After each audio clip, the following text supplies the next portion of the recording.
오늘은 사도행전 18장 1절에서 17절 말씀 가지고 바울이 고린도 지역에 가서 전도했던 고린도 전도에 대한 말씀을 같이 나눠보도록 하겠습니다.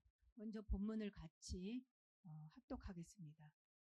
그 후에 바울이 아덴을 떠나 고린도에 이르러 아골라라 하는 본도에서 난 유대인 한 사람을 만나니 글라우디오가 모든 유대인을 명하여 로마에서 떠나라 한 고로 그가 그 아내 브리스길라와 함께 이달리아로부터 새로 온지라.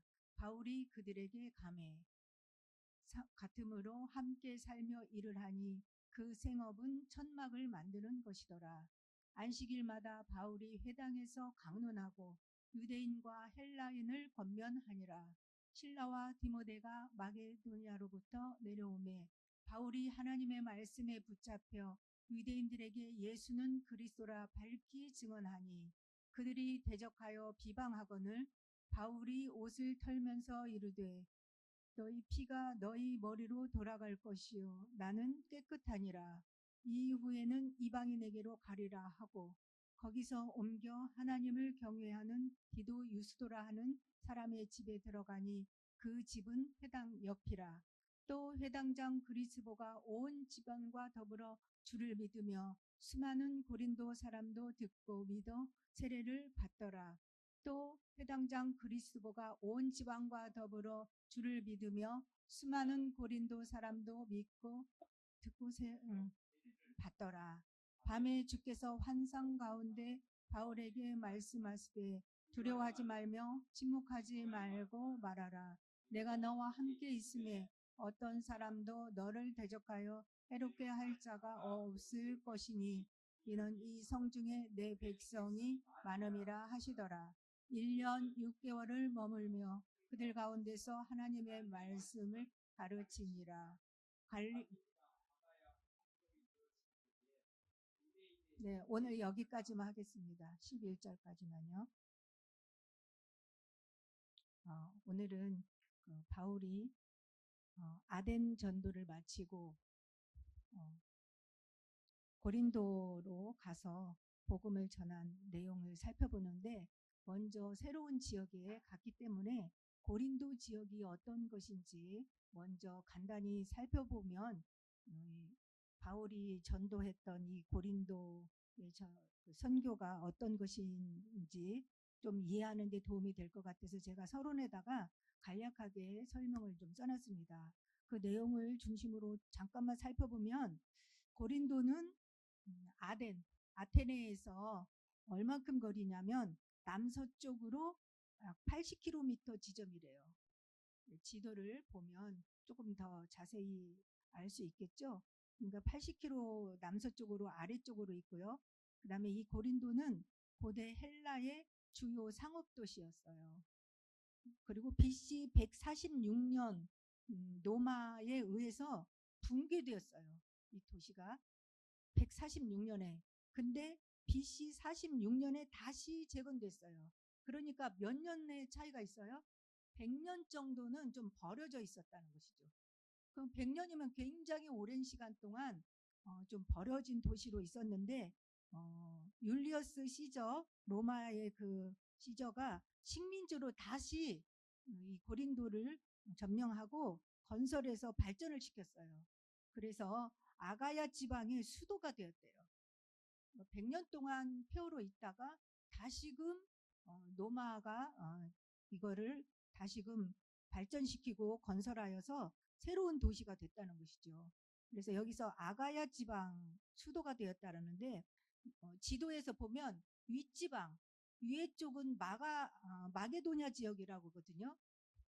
바울이 여기 지금 고린도에 오기 전에 위에서 했던 마게도냐 첫성 빌립보 나왔었죠. 처음에 손짓하여서 가서 복음 전했던 곳이 마게도냐 지역인데 마게도냐 지역은 빌립보, 데살로니가, 그다음 베레아 이쪽이 마게도냐 지역이고요. 그 아래쪽 이제 아덴, 고린도 이쪽이 이제 아가야 지방이에요. 아래쪽이.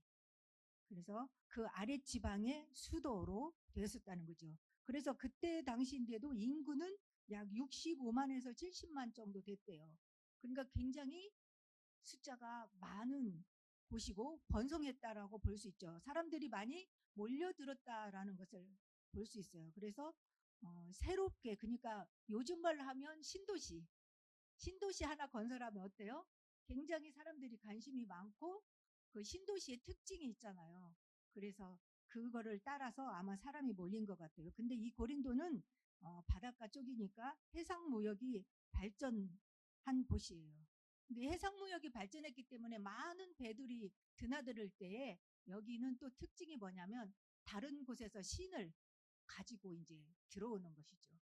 솔로몬의 그 많은 후궁들이 뭐 700명, 300명 막 있을 때 이 사람들이 자기 나라에서 신을 가지고 왔듯이 해상무역의 그 출입을 통해서 많은 이방 신도 많이 들어왔을 것이다 라고 이제 생각할 수 있고요. 그래서 여기는 해상무역 신도시 그렇게 하면서 많은 사람이 새롭게 많이 몰려들었어요.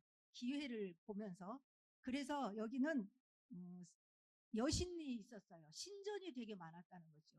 이방신. 지난번에 했던 아테네도 역시 신전이 굉장히 많았는데 여기는 어떤 신이냐면 아프로디테라는 사랑의 여신을 섬기는 그런 신전이 있었고요. 그 다음에 아폴로 신전이 있었는데 이 아프로디테의 사랑의 여신을 모시는 이 신전에서는 어떤 특징이 있었냐면 여사제들이 한 1000명 정도가 있었대요. 근데 여사제 하면 지금으로 보면 경건한 사람이 생각할 때는 와, 예배 드리는 사람이 이렇게 1000명 있었나 보다. 근데 이 1000명이 모두 다 뭐냐면 성창, 그러니까 창녀의 역할을 하는 그런 곳이었다는 것이죠. 그러니까 예배를 드리는데 우상 섬기는 그런 신전에서는 이러한 일들을 그 섬기는 일 중에 있었다는 것이죠. 그리고 아폴로 신전은 미동, 아까 그 여사제들이 1000명이 있는 데는 누가 많이 가겠어요? 고객으로. 남자들이요. 여사제들이 많으니까. 그러면 또 여자는 또 어때요?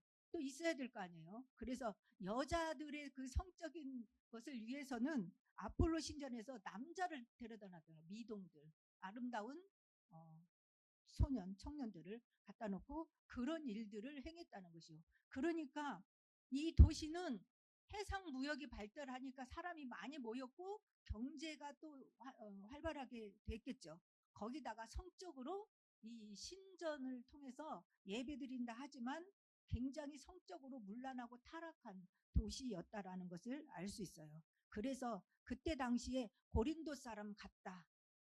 뭐 이렇게 하면은 성적으로 문란한 그런 타락한 것을 의미한다라고 이렇게 어, 기록에 나와 있습니다. 여기까지 우리가 고린도 지역에 대한 특징을 알면서 바울이 이 지역을 갔다. 그러면 바울은 어떤 마음으로 갔을까? 우리 같으면 우리도 지금 사는 지역에 요즘에도 우리가 살고 있는 옆 동네 어느 지역 가면 거기에는 이런 장소가 있다라는 곳이 있잖아요. 그러죠? 근데 그런 곳에는 우리가 대부분 복음을 가지고 있으면서도 가기를 꺼리는 것이죠. 특히 이런 곳에 잘못 갔다가는 전도하러 갔다가 자기도 역시 잡힐 수도 있는 것이죠. 잘못 가면. 그래서 아니 뭐 미국 말고도 우리나라도 막 있잖아요. 지역마다 이렇게 어느 지역 하면 떠오르는 이런 장소가 있단 말이죠. 그래서 이런 곳을 가기를 꺼리지만 바울은 아테네에서 고린도 지역 이곳을 갔다는 것이죠. 그러면 바울은 어때요? 이런 것을 모르고 갔을까요? 가봐서 알았을까요? 분명히 알고 갔었을 텐데 이 사람들이야말로 타락한 곳에 어둠 가운데 있는 곳에 빛이 필요하다는 것을 알았기 때문에 이 바울은 이곳으로 갔던 것 같습니다. 그래서 본문에서 이제 먼저 살펴보면 그 후에 바울이 아덴을 떠나 고린도에 이르러 1절 보니까 아덴에서 이제 복음을 전했는데 그 아테네는 어때요? 철학의 도시. 그리고 그래서 막 소크라테스, 그다음에 플라톤 이런 사람들이 있었던 굉장히 이성적이고 철학적이고 과학적이고 이런 곳이었단 말이죠. 그래서 여기서 복음을 전해서 마지막 절에 보면 몇 사람의 구원받는 사람을 얻었지만 교회는 다른 지역처럼 세워지진 않았었거든요. 다른 지역은 빌립보 지역에서도 누디아의 집에서 빌립보 교회가 세워졌고, 데살로니카에서 야손의 집에서 하고 3주 동안 하고 핍박받아서 피해서 나왔지만 데살로니카 교회가 세워졌거든요. 근데 이 아덴에서는 교회는 세워지지 않았지만 그래도 몇 명의 제자를 얻을 수 있었습니다. 그래서 그 사역을 마치고 지금 아덴을 떠나서 고린도에 왔어요. 근데 고린도에 왔는데 일대지에 보니까 하나님께서 중요한 만남을 준비하고 계셨다는 것이죠. 그러니까 우리의 생각하고는 전혀 다른 큰 응답을 받는 기회가 된 거예요. 아까 그랬잖아요. 음란하고 타락한 그 도시는 여기서 뭐 복음을 우리가 어떻게 전해? 뭐 복음 받을 사람이 있겠어?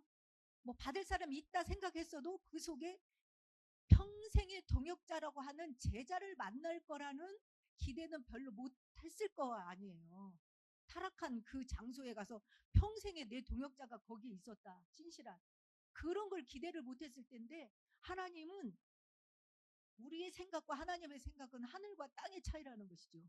거기에서 일평생 동역자라고 하는 아굴라와 브리스길라를 하나님은 예비해 놨다는 것이죠. 근데 그냥 예비해 놓은 게 아니라 어떤 시대적인 사회적인 사건과 문제를 통해서 하나님은 그런 걸 만들어서 일로 이사 오게 만들었다는 것이죠. 거기 보면 내용이 나와 있죠. 아굴라라 하는 본도에서 난 유대인 한 사람을 만났는데 어떤 사건이 있었느냐, 스토리가 있었느냐, 여기까지 이사 왔는데 글라우디오가 모든 유대인을 명하여 로마에서 떠나라 한거로 그 안에 브리스길라와 함께 이달리아로부터 새로 온지라. 바울이 그들에게 가서 이제 만난 것이죠. 이사를 왔다는 것이죠. 어디에서? 이달리아. 로마에서 이사 왔는데 그냥 온 것이 아니라 어쩔 수 없이 온 거예요. 글라우디오라는 그 황제가 있을 때 로마 황제인데 이 사람이 로마 사람 다, 아니 유대인 다 떠나라 해버린 거예요. 왜 그랬느냐 하면 유대인끼리 싸우고 다투고 소동이 있었던 거예요. 유대인도 항상 두 파가 나눠지잖아요. 구약을 믿었던 원래의 유대인들, 그 다음에 유대인은 유대인인데 복음을 받아들인 사람 보고 뭐라고 하냐면 그리스도인이라고 하거든요. 그러니까 전통적인 유대인과 복음을 받은 그리스도인하고는요, 같은 민족인데도 너무 사상이 틀려요. 그래서 서로 핍박하고 막 그래가지고 죽이고 막 이렇게 그래가지고 문제가 일어나니까, 사건이 일어나니까 귀찮잖아요. 야 그냥 너는 떠나고 넌 남고 그렇게 하면 안 되니까 다 떠나 이렇게 해버린 거예요. 유대인은 그냥 무조건 다 떠나 로마에서. 그러니까 아주 깨끗이 그냥 처리를 하는 거죠. 그래서 그 바람에 있을 수가 없어서 왔는데, 그때 당시에 고린도가 이제 어디로 이사 갈까 이제 알아봤을 때 이 사람은 천막을 만드는 사람이었기 때문에 이 사업을 어디 가서 하면 잘할 수 있을까, 그런 것을 생각을 아마 했겠죠. 그러다 보니까 여기는 굉장히 인구도 많고 상업 도시고 이렇다 보니까 사람이 많아야 되잖아요. 일단 사업하는 사람은. 그래서 여기를 선택해서 왔던 것 같아요. 근데 이곳에서 하나님은 둘이 다 정말 자기 인생에서 가장 중요한 축복된 만남을 갖게 되는 것이죠. 그랬는데 이제 와 있었죠. 146년 정도의 아니 46년 정도에 이제 이사를 왔는데 여기 고린도에 바울이 갔을 때는 AD 한 51년, 그때쯤 51년에서 52년. 그러니까 이 사람들이 가서 몇 년 정도 좀 털을 잡고 있었던 그런 정도였던 것 같아요. 그래서 그 업을 하고 있었겠죠. 생업을 하면서 거기서 이제 살고 있었는데, 이 사람들은 바울을 만나서 복음을 받은 사람들이 아니에요. 원래부터 믿던 사람인데 일로 온 거거든요. 그래서 생업이 같으므로 바울이 이제 그들에게 갔죠. 바울이 이 고린도 지역에 가니까 어때요? 바울도 일단 새로운 지역에 가니까 잠잘 곳도 없지. 먹고 살아야 되잖아요. 누가 돈을 막 이렇게 갖고 다니는 것도 아니고. 그러니까 바울도 처음에 딱 다니면서 뭘 했겠어요?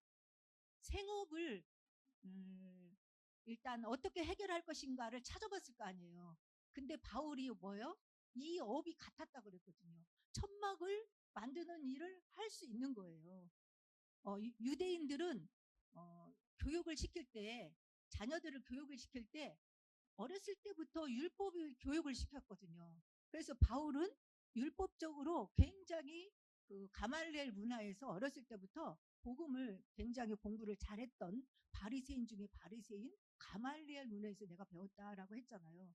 근데 유대인들은 이렇게 율법 교육을 시키면서 하나 더 플러스 뭐였냐면 생업을 위해서 어디든 가서 내가 먹고 살 수 있을 만큼 생업을 할 수 있는 기능을 키워줬다고 하더라고요. 훈련을 시켰대요. 근데 이제 바울은 그 기능이 뭐였냐면 천막을 만드는 일. 근데 이 기능이 그 시대에는 어디든 가서 그 돈을 벌 수 있는 그런 좋은 기능이었다고 하더라고요. 그러니까 자신 있게 아무데나 막 가는 거예요. 왜냐하면 일단 먹고 살 수 있는 기능을 딱 갖고 있잖아요. 그래서 우리나라 사람들도 이민 갈 때 뭐 해요? 뭐부터 해요?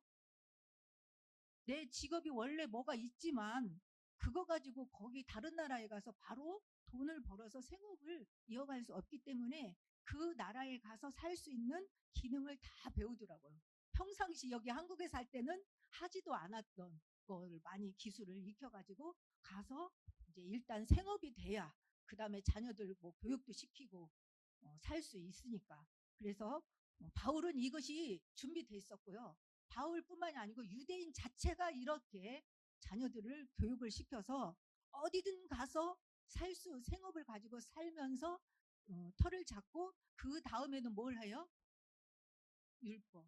하나님의 영광을 위해서 살 수 있도록 이렇게 했겠죠. 그래서 가서 이제 딱 돌아다녀 보니까 천막하는 사람이 딱 있는 거죠. 그래서 거기 가서 대화를 했겠죠. 대화를 해보면서 나는 여기서 뭐 지금 왔다. 여기 처음 왔다. 이렇게 하면서 같이 말이 잘 통해가지고 어떻게 했어요? 같이 일하기로 결정이 됐어요. 그러니까 거기서 일을 같이 하기로 했고 그 다음에 뭐예요? 숙식 제공까지 같이 하기로 정해진 것 같아요. 같이 살았대요. 그리고 같이 살면서 일을 하고 이제 살게 되면서 바울은 뭐예요? 생업이 바울은 원래 먹고 사는 것이 주 목적이 아니잖아요. 이 생업을 통해서 내가 그 의식주를 해결하지만 목적이 뭐예요? 바울은 그렇죠. 복음 전하는 거죠. 복음을 어떻게든 전해서 사람들을 구원시키고 하나님 만나게 하고 모든 인생의 그 저주 재앙 문제가 왜 오는지도 모르고 실패하고 고통하는 사람들에게 답을 줘서 그 문제에서 빠져나올 수 있게 하는 모든 문제의 해결자 누구를 전해줘요? 예수 그리스도를 영접하게 하고 누리게 하고 또 전하는 제자로 세우는 이 사역을 하는 것이 바울의 주업이잖아요. 그래서 그것을 살면서 쭉 했을 거란 말이죠. 그래서 결국은 나중에 보면 브리스길라 아굴라와 브리스길라 먼저 나올 때도 있고 뒤에 나올 때도 있어요. 누가 더 주된 역할을 하느냐에 따라서 앞뒤로 이렇게 나오는 거예요, 이름이. 그래서 지금 처음이니까 아굴라 남편부터 나왔어요. 그래서 그것을 똑같이 이 사람들이 주업과 부업이 완전히 정말 구원받은 사람, 하나님의 자녀는 어떻게 살아야 될 것인가를 바울과 1년 6개월 같이 있었잖아요. 고린도에서. 그것이 완전히 답이 나버린 거예요. 그래서 오늘도 여기 우리가 배우는 게 사도 뭐예요? 행전이잖아요. 제일 중요한 건 뭐냐면 사도가 뭐 했다? 행동했다는 거예요. 삶이라는 거예요. 행이라는 것은 우리의 삶 속에서 사도들은 자기의 인생 삶 속에서 어떻게 무슨 삶을 걸어갔느냐 인생길을 그거를 우리도 오늘 배우면서 우리도 내 인생의 여정길에 가는 길을 적용하고 다 똑같이 할 수는 없지만 중심 사상은 우리가 그대로 언약을 붙잡고 실천하면서 그 길을 가야겠죠. 그래서 바울의 그 사도들이 어떤 그 삶의 여정을 갔는지, 그것이 사도 행전이잖아요. 그래서 우리의 삶의 여정에서도, 주어진 여정에서도 어떻게 우리가 주업과 부업을 결론을 내야 될지, 오늘 본문에서. 그래서 바울은 원래 그게 주님을 만나는 순간 그게 싹 바뀌어 버렸거든요. 그리고 바울을 만나는 모든 제자들은 그때부터 이것이 바뀌는데, 여기서 브리스길라, 아굴라 브리스길라가 그것이 완전히 결론이 바뀌어 버렸어요, 인생이. 그래서 뒤에 이제 제가 마지막 결론에서 찾아보겠지만, 이 복음을 위해서, 바울을 위해서 자기 목숨이라도 내놓는 그런 동역자가 되었다고 그랬어요.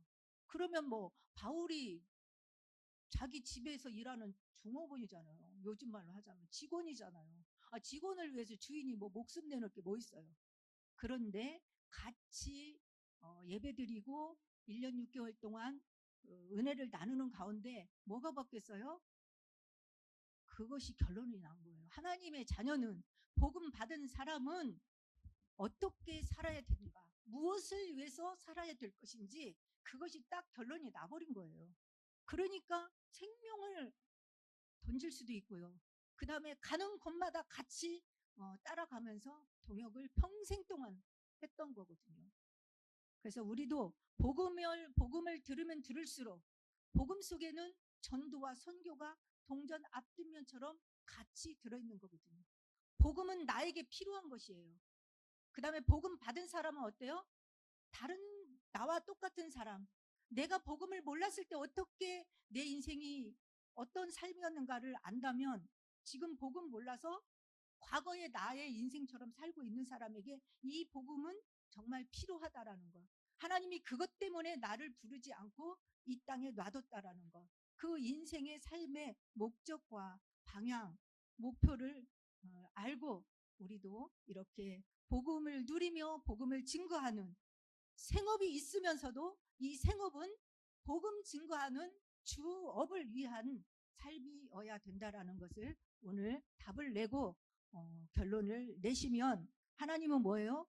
그의 나라와 의를 구하면 이 모든 것을 더하시라는 약속처럼, 내가 쫓아다니는 것이 돈을 쫓아가는 게 아니지만, 내가 정말 복음을 증거하여서 하나님의 나라를 이루는 이 구원의 역사에 쓰임을 받기를 원한다면, 하나님은 필요한 모든 것들을 여러분의 산업을 통해서, 여러분의 직업을 통해서, 여러분의 인생에 필요한 모든 것들을 바울에게 쓸 것을 공급하셨던 것처럼 우리의 삶에 하나님은 시마다 때마다 필요하게 주실 줄로 믿습니다. 바울에게는 로마서 16장에 보면 이 모든 것의 증거로 제자를 붙였어요. 그리고 가는 곳마다 교회를 세워서 필요한 모든 것들을 하나님께서 채우시고 하나님의 복음 증거를 지속할 수 있도록 하셨던 것들을 우리가 확인할 수가 있습니다. 그래서 바울은 이제 이 브리스길라 집에서 생업을 같이 하면서 주업인 복음 증거를 위해서 안식일마다 뭐 했느냐, 4절에 보면 어떻게 했어요? 안식일마다 바울이 회당에서 강론하고 유대인과 헬라인을 권면하니라. 3절은요 생업이고요, 4절은 주업이었어요. 우리가 볼 때는 어때요? 이것이 결론이 안 나면 생업이 우리의 주업이에요. 그 다음에 안식일에 가서 예배드리고 복음 증거하는 건 뭐예요? 부업이고요. 어떤 사람한테는 거의 취미 생활이에요. 취미. 그런데 바울을 보면 사도들은 다 어떻게 했어요? 이 생업은 이 복음 증거를 위해서, 우리가 뭐 안 먹고는 살 수 없잖아요. 그래서 하나님은 이것 때문에 우리에게 생업을 주셨음을 알고 이렇게 했습니다. 이것이 결론이 안 나면요 좀 힘들어요. 신앙생활 하는데 되게 시험 들 일이 많아요. 근데 결론이 딱 난 사람은요 마음이 편해요. 그리고 그때부터 그냥 이런 걸로 인해서 내 마음에 시험 들 일이 없어요. 결론이 안 나면 근데 시험이 들어요. 네, 그냥 빨리 결론을 냈으면 좋겠어요. 이렇게 해서 이제 주업인 회당에 가서 이제 복음을 날마다 회당에 가서 강론했다 그랬어요. 안식일마다 유대인과 헬라인을 권면하니라. 그런데 이제 이때 실라와 디모데가 마게도냐로부터 내려오매 이대지에 보면 바울이 이제 회당에 가서 복음을 증거하는데 실라와 디모데가 마게도냐로부터 내려왔다 그랬어요. 그 사도행전 17장 14절 베레아에서 복음 전할 때 이거는 안 했습니다. 제가 베레아에서 복음 전할 때에 데살로니카에 있던 사람들이 베레아까지 와버렸다고 그랬어요. 방해하려고. 그래가지고 급히 바울만 바닷가 쪽으로 피신을 해가지고 어디요? 아덴 쪽으로 배 타고 하면서 그 데려다준 제자들 형제들한테 뭐냐면 바울과 아니 바울이 아니고 디모데와 실라를 빨리 이쪽으로 보내달라 이렇게 부탁을 했었어요. 근데 그 다음에 아덴에서 있을 때 왔다 만났다라는 게 없잖아요. 근데 지금 여기서 만난 장면이 나오잖아요. 그러면 거기에서 그 베레아에서 지금 온 장면이 아니고요. 여기서는 왔다가 다시 데살로니가를 보낸 것이 내용을 데살로니가서를 읽어보면 그래요. 그때 헤어져 갖고 지금 온 것이 아니라 만났은 것이 여기는 안 나와 있지만 다시 그쪽으로 파송했다가 돌아온 거 소식을 갖고 그거를 어떻게 할 수 있냐면 데살로니가 3장 5절에서 8절 보면 자 한번 볼까요? 다시 파송한 거예요. 나중에 이러므로 나도 참다 못하여 너희 믿음을 알기 위하여 그를 보내었노니 이는 혹 시험하는 자가 너희를 시험하여 우리 수고를 헛되게 할까. 복음 전하고 왔는데 사단이 씨를 뿌리는 거죠. 그러니까 어때요? 이 사람들의 신앙을 보살피려고 디모데하고 실라를 파송한 거죠. 여기다. 지금은 디모데가 너희에게로부터 와서 너희 믿음과 사랑의 기쁜 소식을 우리에게 전하고 또 너희가 항상 우리를 잘 생각하여 우리가 너희를 간절히 보고자 함 같이 너희도 우리를 간절히 보고자 한다 하니 이러므로 형제들아 우리가 모든 궁핍과 환난 가운데서 너희 믿음으로 말미암아 너희에게 위로를 받아노라. 디모데가 와가지고 소식을 전해주는데 잘 지내고 있다라는 소식을 전해주니까 우리가 너무 이제 기쁘고 우리가 이제는 살리라. 이제 마음이 좀 편안해졌다. 너희들이 신앙생활을 잘하고 있다는 거. 그렇게 지금 소식을 가지고 온 거예요. 다시 파송했다가. 그래서 5절 보니까 실라와 디모데가 마게도냐로부터 내려오매 이제 와서 소식을 아까 들었겠죠. 이 디모데 데살로니가전서 5장 잘하고 있다라는 소식을 듣고 그러니까 바울이 어때요? 좋은 소식을 들으니까 기분이 좋았겠죠. 그리고 그래서 하나님의 말씀에 붙잡혀 유대인들에게 예수는 그리스도라 밝히 증언하니 이제 팀들이 이제 그 동료들이 왔으니까 더 팀이 굳세졌죠. 지금 브리스길라 아굴라도 생겼죠. 디모데와 실라도 왔죠. 그러니까 지금 몇 명이 돼요? 5명 정도의 팀이 아주 잘 생긴 것이죠. 그래서 바울은 힘을 얻은 거예요. 힘을 얻어가지고 하나님의 말씀에 붙잡혀가지고 이제 강력하게 복음을 증거하는 것이죠. 하나님의 말씀에 붙잡혀 여기서 말씀에 붙잡혀라는 단어를 우리가 눈여겨서 봐야겠죠. 말씀에 붙잡혔다라는 뜻이 뭘까요? 아주 강권적으로 하나님이 말씀으로 바울을 딱 강하게 하셨다. 완전히 사로잡았다. 이것 보고 뭐라고요? 완전히 주관하시는 거 보고 하나님의 나라. 말씀으로 그냥 완전 무장. 그래서 하나님의 말씀에 붙잡혀서 유대인들에게 예수는 그리스도라 밝히 증언하니 말씀으로 충만한다는 것이죠. 말씀 충만하면 나오는 내용이 뭐예요? 말씀의 키워드가 뭐예요? 성경의 키워드. 예수는 그리스도인 것이죠. 구약에서는 이 그리스도를 보내주겠다, 메시아. 근데 그분이 오셨다, 그리스도. 그리고 신약 지금은요, 그분이 부활하셔서 성령으로 지금 나와 함께. 사도들은 지금 그 그리스도가 성령으로 함께 하시고 사도들을 인도하고 있는 것이죠. 그리스도의 증인, 내 증인들이라 그랬잖아요. 그래서 구약의 메시아 그리스도 성령으로 지금 나와 함께.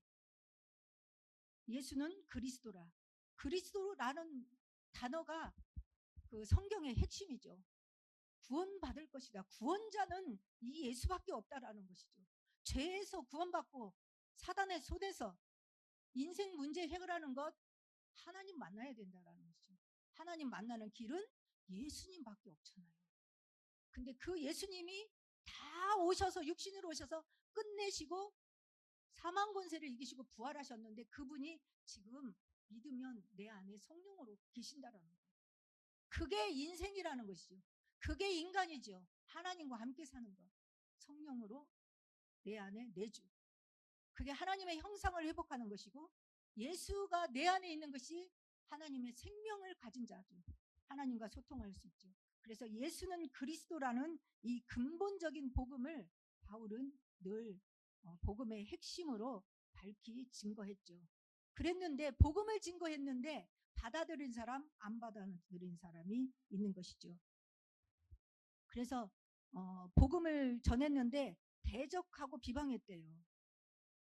6절 말씀에 그들이 대적하여 비방하거늘 이제 어떻게 했어요? 바울이 옷을 털면서 뭐라 그랬어요? 너희 피가 너희 머리로 돌아갈 것이다 라고 했어요. 그리고 나는 이제 깨끗해. 나는 잘못 없어. 왜? 나는 내 할 일을 해줬잖아. 전해줬잖아. 그러니까 책임이 나한테는 없어. 그거를 바울이 지금 지어낸 것이 아니라요. 하나님이 구약에서 모세를 통해서 말씀을 주셨어요. 죄를 지은 사람에게 말씀을 전해가지고 깨우치면 거기서 돌아오면 그 사람이 구원받을 것이고 근데 잘못을 했는데도 복음을 먼저 아는 사람이 깨우쳐주지 않아서 망하면 그 핏값을 너희 손에서 찾겠다고 했잖아요. 그래서 바울은 전해줬기 때문에 나는 이제 깨끗하다. 그리고 나는 이제 너희가 너무 안 받기 때문에 나는 이제 이방인한테 갈 거야. 이방인에게로 가리라. 이렇게 했습니다. 그래서 복음을 받지 않았을 때는 우리 그 피값이 본인에게한테 돌아간다라는 성경 구절 에스겔서에 나와 있죠. 두 구절을 살펴보도록 하겠습니다. 에스겔 3장 17절에서 19절 같이 읽겠습니다. 시작. 인자야 내가 너를 이스라엘 족속의 파수꾼으로 세웠으니 너는 내 입의 말을 듣고 나를 대신하여 그들을 깨우치라. 가령 내가 악인에게 말하기를 너는 꼭 죽으리라 할 때에 내가 깨우치지 아니하거나 말로 악인에게 일러서 그의 악한 길을 떠나 생명을 구원하게 하지 아니하면 그 악인은 그의 죄악 중에서 죽으려니와 내가 그의 핏값을 내 손에서 찾을 것이고 내가 악인을 깨우치되 그가 그의 악한 마음과 악한 행위에서 돌이키지 아니하면 그는 그의 죄악 중에서 죽으려니와 너는 내 생명을 보존하리라. 아멘. 바울은 이 하나님의 법을 잘 알기 때문에 복음을 전했죠. 듣든지 안 듣든지 복음을 전하는 것이죠. 때를 얻든지 못 얻든지. 그 다음에 다시 하나 에스겔서 33장 1절에서 9절 빨리 읽겠습니다. 여호와의 말씀이 내게 임하여 이르시되 인자야 너는 내 민족에게 말하여 이르라. 가령 내가 칼을 한 땅에 임하게 한다 하자. 그 땅 백성이 자기들 가운데 하나를 택하여 파수꾼을 삼은 그 사람이 그 땅에 칼이 임함을 보고 나팔을 불어 백성에게 경고하되 그들이 나팔 소리를 듣고도 정신 차리지 아니하므로 그 임하는 칼에 제거함을 당하면 그 피가 자기의 머리로 돌아갈 것이라. 그가 경고를 받았던들 자기 생명을 보존하였을 것이나 나팔 소리를 듣고도 경고를 받지 아니하였으니 그 피가 자기에게로 돌아가리라. 그러나 칼이 임함을 파수꾼이 보고도 나팔을 불지 아니하여 백성에게 경고하지 아니하므로 그 중에 한 사람이 그 임하는 칼에 제거당하면 그는 자기 죄악으로 말미암아 제거되려니와 그 죄는 내가 파수꾼의 손에서 찾으리라.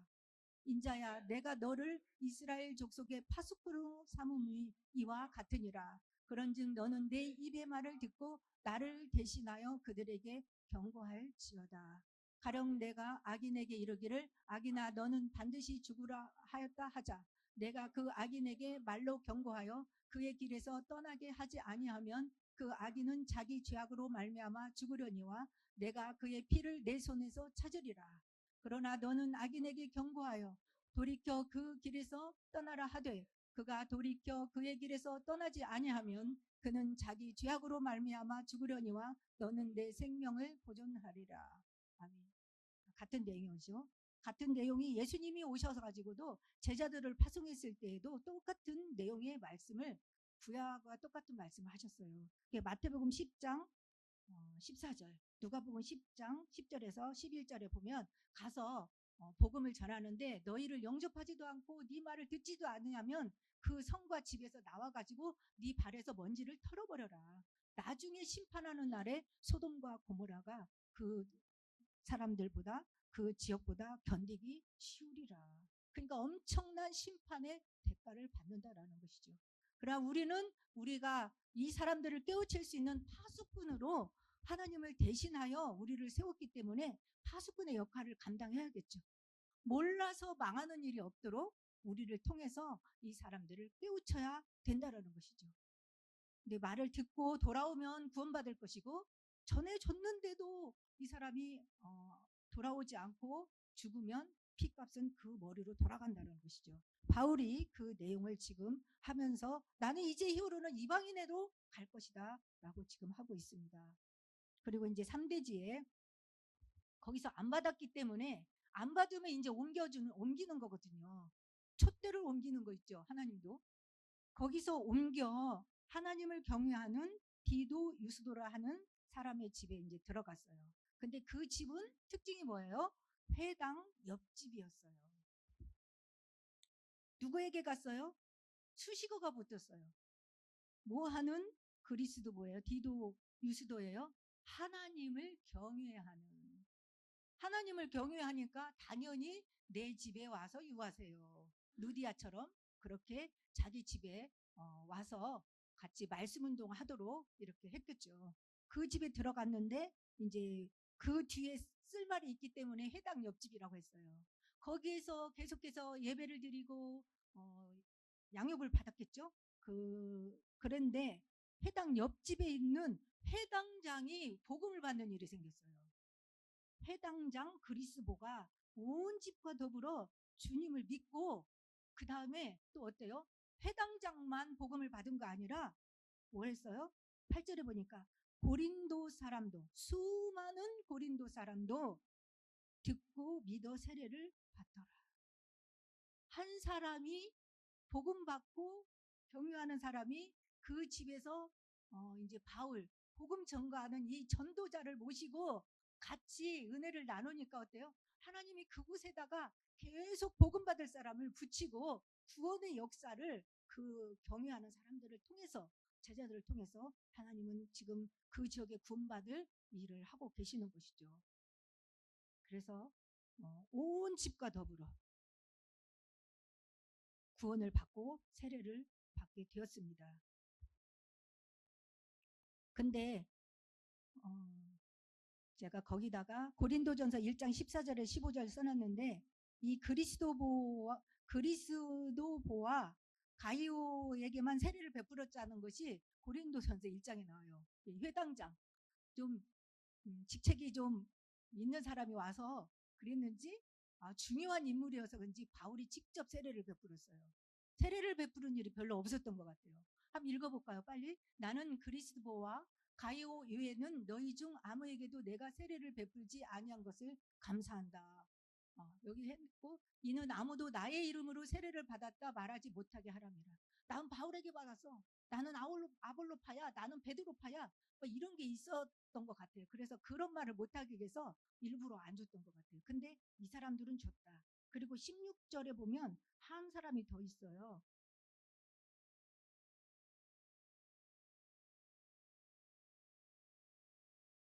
스테바네. 스테반의 집 사람에게 세례를 한 번 더 베풀었던 것 같아요. 그래서 난 누구에게 했어, 누구에게 했어 이렇게. 그러니까 예수님 외에 자기가 드러나는 일을 절대 하지 않았다는 거예요. 복음 증거하면서. 이렇게 했을 때에 이 지역에서도 역시 복음을 받은 사람도 있지만 이렇게 했지만 꼭 두 가지 증상이 나온다고 그랬죠. 아까 대적했다 그랬죠. 그래서 바울은 마음이 좀 기쁨도 있지만 한편에서는 늘 방해하고 핍박을 받고 방해하고 대적하니 마음이 얼마나 아파요. 구원을 다 받고 복원을 받았으면 좋겠지만 내가 원하는 대로 정말 이상하게 이해가 안 되게 복음을 안 받고 방해하고 대적하니까 마음이 아팠을 것 같아요. 그래서 바울은 여기는 나와 있지 않지만 고린도전서 1장에 보면 1장 3절 한번 볼까요?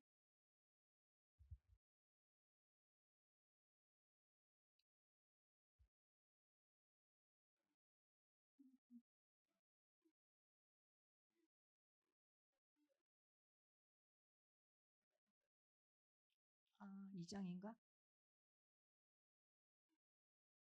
예, 2장.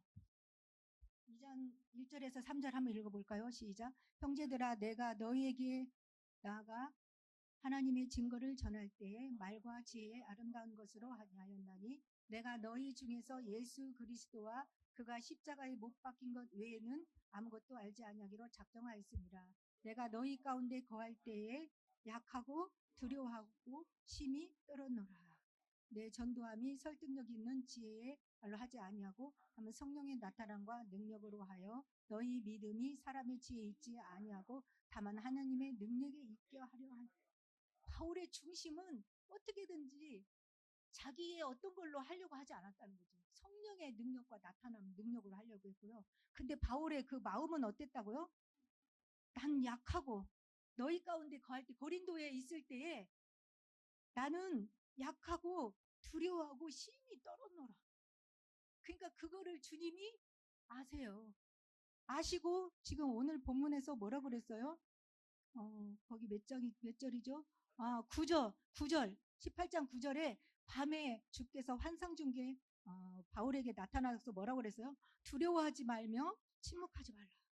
두려워하는 것을 봤단 말이죠. 약하고 두렵고 떨렸대요. 우리가 볼 때는 막 바울은 담대한 것 같잖아요. 근데 바울 사도도 이런 마음이 있었다는 거죠. 그러니까 하나님은 너무 자세하게 아시고 세밀하게 바울아, 내가 너와 함께 있어. 두려워하지 마. 그리고 또 입을 닫으려고 했겠죠. 침묵하지 마. 나 이제 그만해야지. 입만 열면은 맞아. 때리고 방해를 놓으니까 나 이제 그만해야지. 그런 생각도 했었던 것 같아요. 그러니까 하나님이 야, 그렇다고 해서 입을 다물면 어떡해. 전해야지. 네가 안 전하면 어떡해. 침묵하지 마. 그러면서 뭐라고 그랬냐면 내가 너와 함께 있음에 어떤 사람도 너를 대적하여 해롭게 할 자가 없을 것이다. 그리고 이 성 중에 내 백성이 많아. 구원받을 자가 많아. 이렇게 가르쳐 준 것이죠. 너무나 주님은 마음을 세밀하게 아시는 것이죠. 복음 전하면 다 받았으면 좋겠는데 그게 내 맘대로 결과가 안 되니까 너무 속상해서 먼지를 딱 털면서 나 이제 나 여기 안 해. 이제 이방인한테 갈 거야. 그리고 이제 입 좀 다물어야겠네. 하니까 그게 아니야. 침묵하지 마. 두려워하지도 마.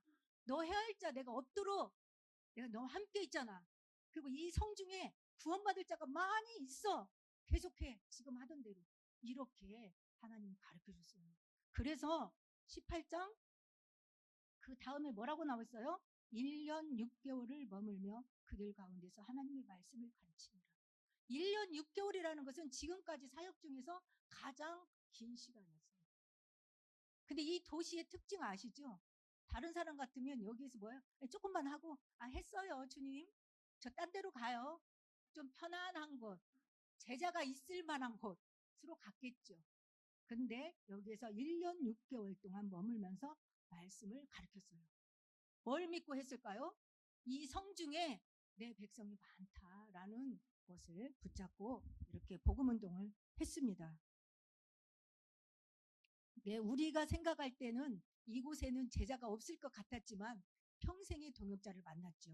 결론적으로 그 부분을 살펴보고 마치도록 하겠습니다. 로마서 16장 3절 4절 보면 여기서 만난 브리스길라 아굴라는 어떤 일을 했을까요? 평생 같이 읽겠습니다. 시작. 너희는 그리스도 예수 안에서 나의 동역자들인 브리스가와 아굴라에게 문안하라.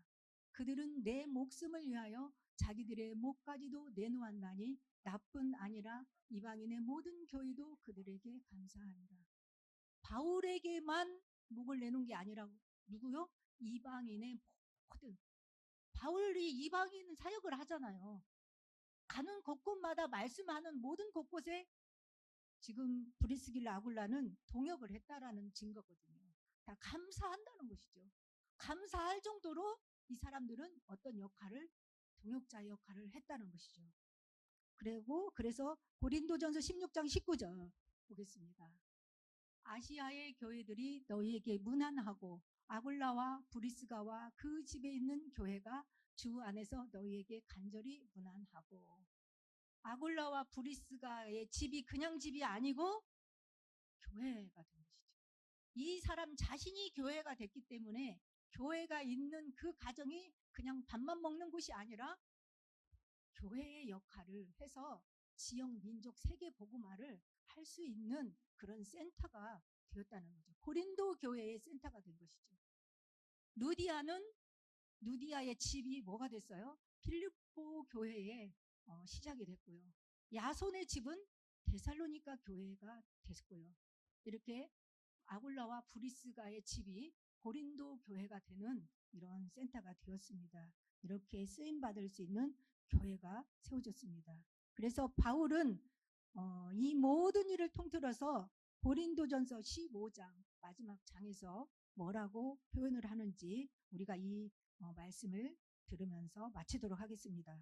고린도전서 15장 58절 같이 읽겠습니다. 시작. 그러므로 내 사랑하는 형제들아 견실하며 흔들리지 말고 항상 주의 일에 더욱 힘쓴 자들이 되라. 이는 너희 수고가 주 안에서 헛되지 않은 줄 알미라. 바울이 고린도에 편지를 하면서 모든 형제들에게 믿음 위에 굳건하게 서 있고 그 다음에 너희가 주 안에서 수고하는 것이 절대 헛되지 아니하고 아름다운 열매로 맺혀지고 하나님의 나라의 그런 확장이 이루어진다라는 것을 확실하게 말씀을 전하고 마칩니다. 여러분들도 정말 사도들이 갔던 그 행전을 우리의 삶에 적용하여서 우리의 삶의 현장에 정말 복음을 가지고 복음을 증거하며 하나님이 주시는 만남의 축복 속에서 이 복음을 확산하고 구원받을 자에게 복음, 예수는 그리스도라고 증거해서 답을 주고 살리는 그런 파수꾼의 역할을 잘 감당하는 여러분 되시기 바랍니다. 여러분의 수고가 결코 헛되지 않을 줄을 믿습니다. 기도하겠습니다. 하나님 아버지 감사합니다. 바울의 고린도 전도 여행을 같이 살펴보았습니다. 생업을 통하여서 날마다 회당에서 예수는 그리스도라고 가르치는 주업을 감당하는 것을 보았습니다. 삶의 현장에서 우리도 사도들처럼 만남 속에서 그리스도를 증거하는 파수꾼의 역할을 감당할 수 있도록 우리에게 만남의 축복과 모든 삶의 은혜를 더하여 주시고 사용하여 주시옵소서. 하나님의 나라가 우리를 통하여 이루어지게 하시고 우리의 수고가 결코 헛되지 않고 열매가 맺혀지고 하나님 앞에 영광 돌릴 것을 믿습니다. 감사하며 예수 그리스도의 이름으로 기도했습니다. 아멘.